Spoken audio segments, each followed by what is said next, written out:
Se siamo riusciti a rialzarci in così poco tempo è perché siamo una grande comunità, tutti ci siamo dati una mano, dal volontariato organizzato ai civili, alle istituzioni.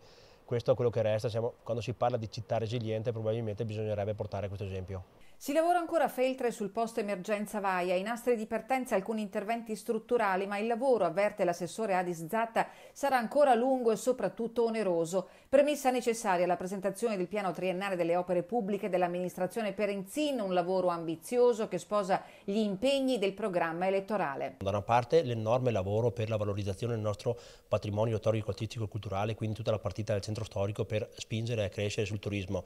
Da una parte per contro abbiamo la mitigazione dei rischi, siano essi idrogeologico o sismico, quindi una grossa attenzione al dissesto idrogeologico, ma anche la sicurezza delle scuole.